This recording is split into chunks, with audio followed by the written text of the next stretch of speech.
I'm going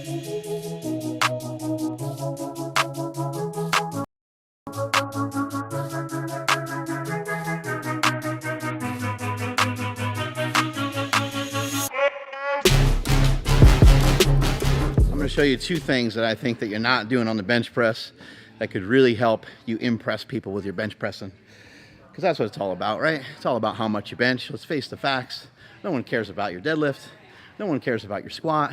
And it's impossible to have abs, so why even bother? Let's just work on benching.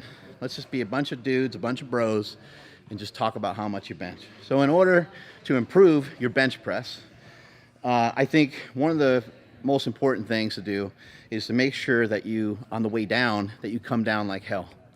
My brother did a movie a long time ago called Bigger, Stronger, Faster. I'm sure many of you have seen it. If you haven't seen it, I think it's back on Netflix again. Anyway, you can look it up. It's on YouTube. It's all over the place. But when he went and filmed Ben Johnson, who's one of the greatest sprinters of all time, yes, I know he did performance-enhancing drugs, but he's still one of the greatest sprinters of all time. What he said simply was, when the gun went off, he went like hell. I think sometimes we're forgetting about going like hell.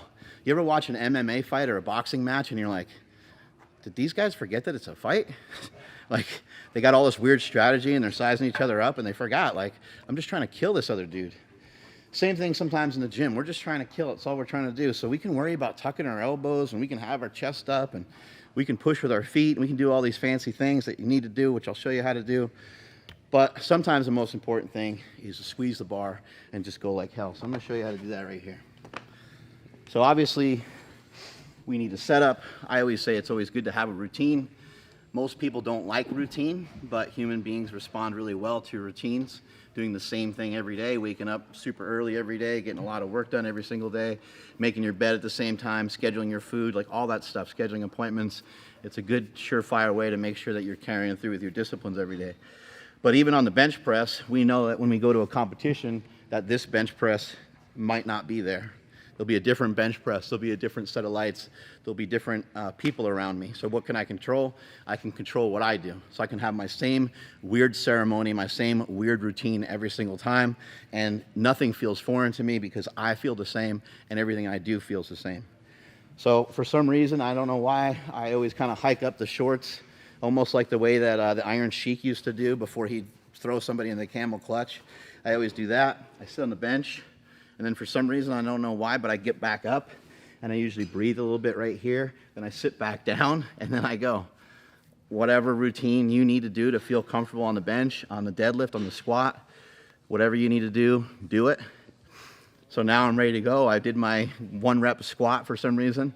Now I'm gonna lay back on the bench, and the first thing I like to do when I lay back is to lay flat. That way I know what sucks. That would be the worst position to bench from.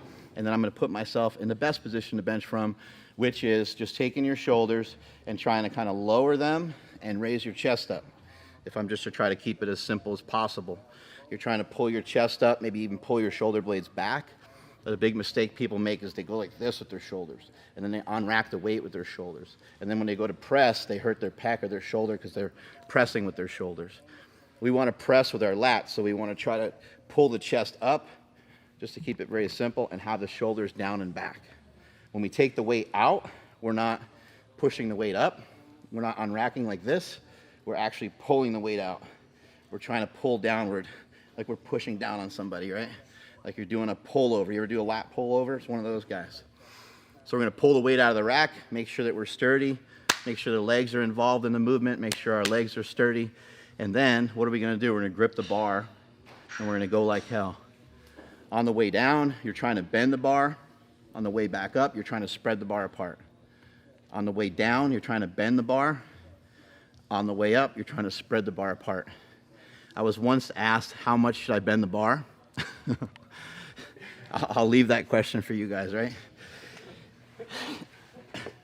So here we go. I'm flat. This is the shittiest position to be in. You'll see some people sometimes do it with their feet on the bench and different things like that. Again, whatever way you want to establish, this is a flat position. I can feel my lower back on the bench. This would be a shitty place to bench from.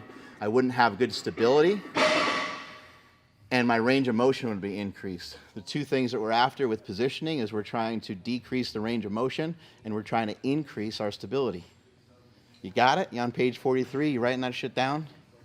You guys better know these answers, because if you don't have your number 2 pencil and if you're not ready to go when this video is over with, you're all going to fail and you're not going to be able to pass and you're not going to have a better bench press.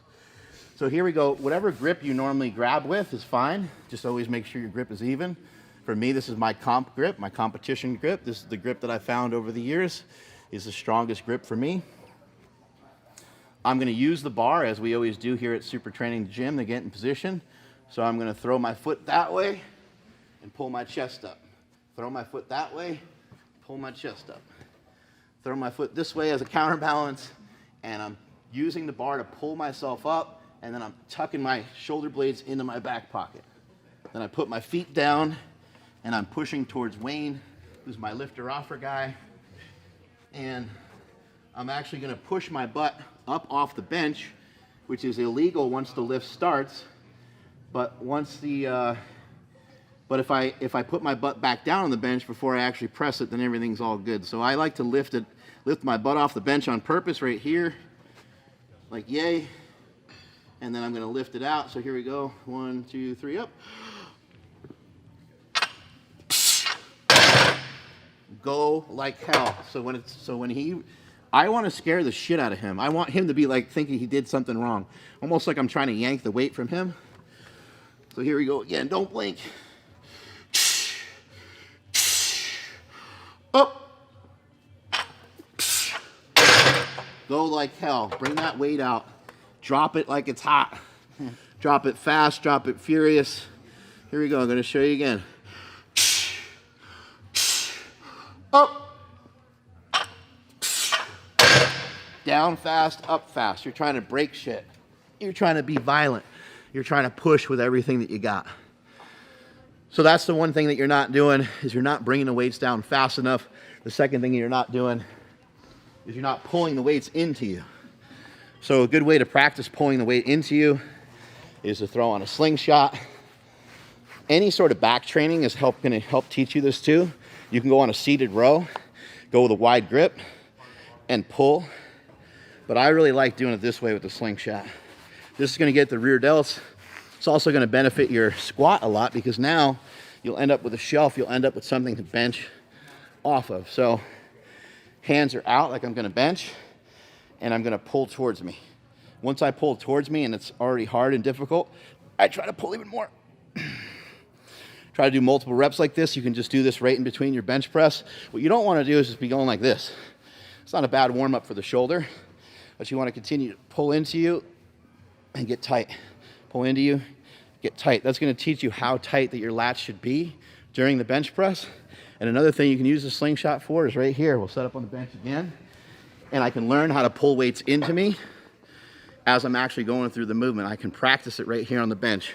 So again, that other movement, chest up, pulling the elbows back behind the body. Once it feels hard, once it's tight, and once it feels like you can't go any further, pull the elbows back further, pull the chest up even more. Try not to do weird stuff with your neck. I see a lot of times when people are doing stuff, they go like this with their neck. 2-3 days later, like, man, what did I do to my neck? It was all the stupid shit you were doing in the gym that you weren't paying attention to. So now we're going to bring the weight down really crazy, because we got a slingshot on to protect us. So it doesn't have to be crazy. It needs to be controlled still. So as fast as I was going on those first few, you probably can't mimic that yet, because you might not just be in that spot just yet in your life, but you still want to try to be quick with it. You want to be explosive. Up. Show you again. So that one I was just trying to set up first a little bit, make sure I had it right. Go again. Up. As soon as it's locked into place, you're going to pull into you. You can practice. You can do like 20 sets of 1 rep like this right here. Up. You see, you can get a little bit better with it each and every time. Whew. That hurts. That's hard to do. And the reason it's hard to do is because I put every single thing that I have into it. Put every single muscle fiber that you have into it. The bench press isn't an upper body exercise. It's an entire body exercise. So people talk about leg drive, it's body drive. You want your whole body into it. Just like if you were to throw a punch. I'm sure I could throw a pretty good punch with my upper body after years of bench pressing and stuff, but probably wouldn't be that great, especially if I hit like another professional fighter just with just my arm, right? They'd probably like, get out of here.